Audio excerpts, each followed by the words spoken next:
Hello friends, नमस्कार। आशा करती हूँ आप लोग अच्छे होंगे और खुश भी होंगे। बीटीएस एकेडमी 2.0 पे आप लोगों का स्वागत है और सदा अभिनंदन है। तो आप लोगों के सामने आ चुकी है रोशनी मैम, यानी रोशनी मैम बीटीएस एकेडमी 2.0 पे आप लोगों को बीएड फर्स्ट ईयर से संबंधित आप लोगों को अपडेट देती हूँ, जिसमें आप लोगों को क्या अपडेट है आज। तो आप लोगों को मैं बता दूँ, आप लोगों का ईपीसी 1 चल रहा है, आप लोगों का कोर्स सभी खत्म हो चुका है और ईपीसी 1 में हम लोग आ चुके हैं, जिसमें आप लोगों को reading is regulation on the text पढ़ना है, यानी विषय वस्तु के पठन और पाठों पर प्रभाव आप लोगों को पढ़नी है। तो मैं आप लोगों को बता दूं, जिनका भी सेशन अगर 25 से 27 है उनके लिए ये वीडियो खास होने वाली है, क्योंकि मैं खास करके उन्हीं विद्यार्थियों के लिए बना रही हूँ जिनका सेशन 25 से 27 है। और आप लोगों को बता दूं कि आप लोगों को यहाँ पे कोई भी यूनिवर्सिटी, यानी बिहार की किसी भी यूनिवर्सिटी से आप लोग पढ़ रहे हैं, बीएड फर्स्ट ईयर में है और आपका सेशन 25 से 27 है, तो आप लोगों के लिए ये सुनहरा मौका है जो आप लोगों के लिए रोशनी मैम खुद लेकर आ चुकी है, जिसमें आप लोगों को न ही पैसे लगेंगे, नहीं आप लोगों को कोई कोर्स खरीदने की जरूरत है। तो मैं आप लोगों को बता दूं, मैं आप लोगों को पीडीएफ भी दे सकती हूँ और फ्री क्लास भी कराती रही हूँ। तो इसलिए मैं कहती हूँ कि आप लोग क्लास को बढ़िया तरीके से देखिए, क्योंकि आप लोगों का जो एग्जाम है नज़दीक में आ चुका है।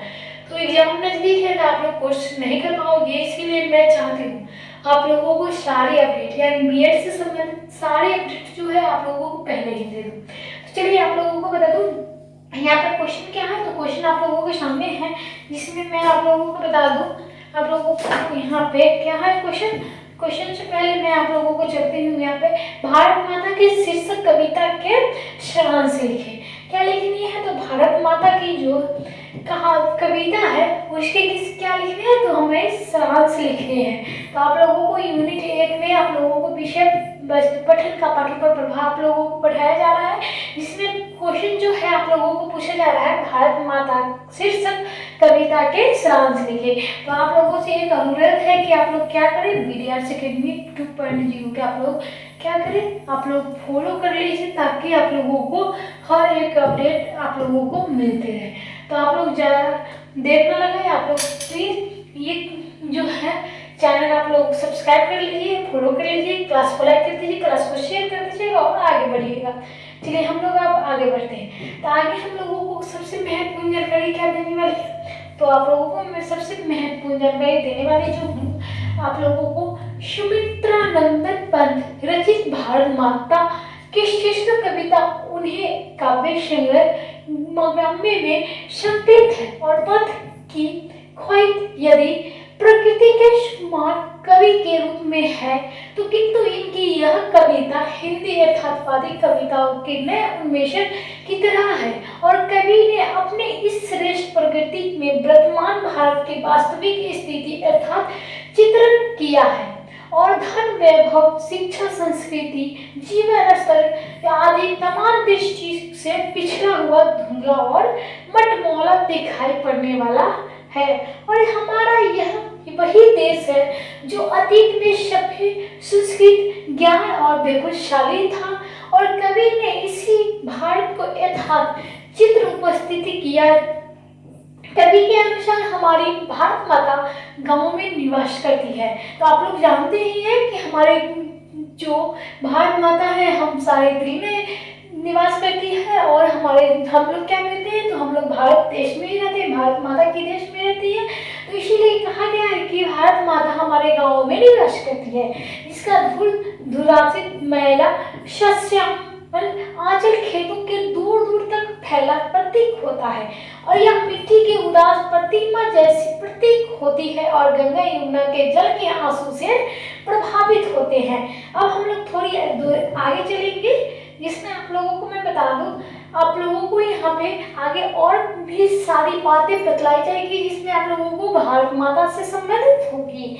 चलिए अब हम लोग क्या करेंगे, तो हम लोग आगे चलते हैं। तब तक आप लोग क्या करिए, क्लास को सब्सक्राइब कर लीजिएगा, क्लास को लाइक कर लीजिएगा और चैनल को सब्सक्राइब कर लीजिएगा।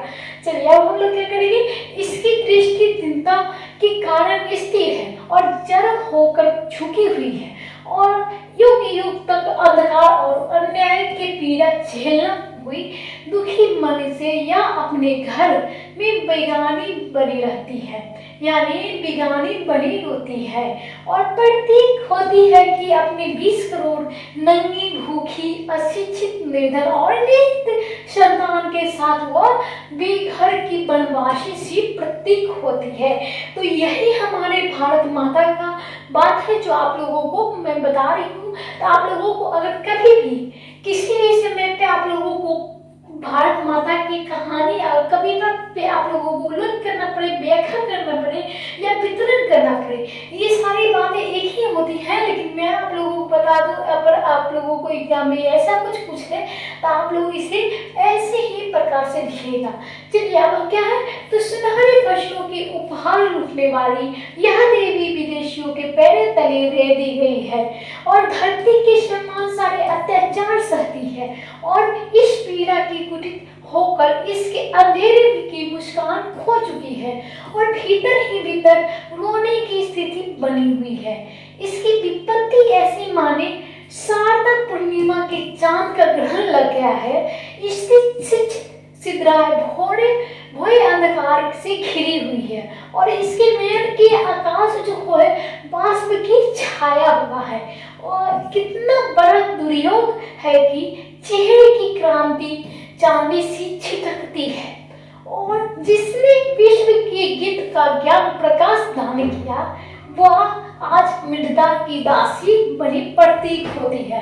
तो आप लोग जान ही चुके होंगे कि कितनी अच्छी बातें यहाँ पे भारत माता के लिए लिखी गई है जो आप लोगों को एकदम दिल को छू जाएगी, आप लोगों को भयभीत कर देगी कि क्या हमने देखा हमारे भारत माता के देशों में।